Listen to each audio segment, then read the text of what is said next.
My name's Katerina Evens. I live in Riva, Maryland, and I am a creative arts therapist.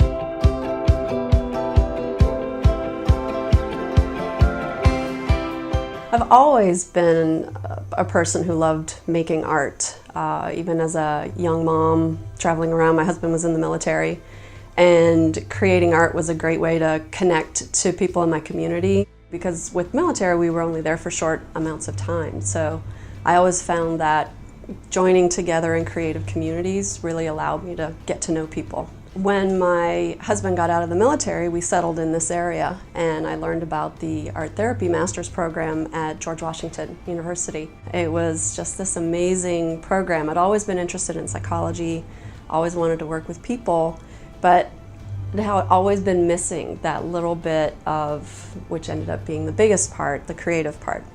And so the art therapy program allowed me to both work with people and listen to their stories, but also help them to express their stories in a creative way.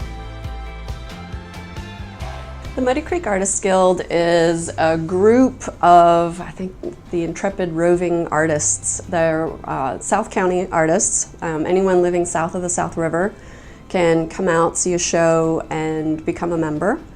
And they are this really wonderful mix of all sorts of abilities, all sorts of mediums. So we have photographers, we have woodworkers, we have these amazing painters, people who do mixed media, and we all learn from each other. So we have monthly meetings where we gather, and typically someone will show off some sort of a skill so we can learn from each other.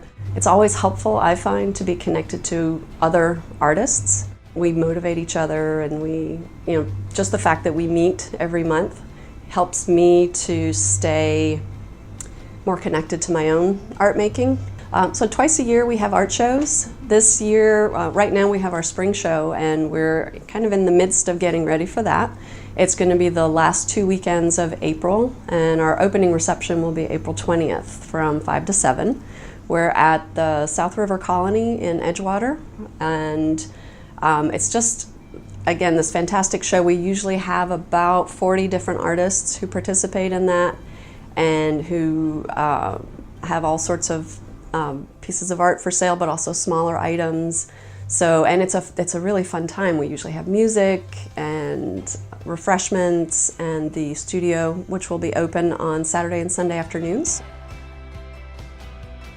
I do a lot of groups, and those have been really, really powerful. And it's what I find over the years is the more groups I lead, it's always the groups that have art where I see the most shift in people. That's where I see change, and people who start to take risks and who start to get to know themselves in a different way. And it's always through the art.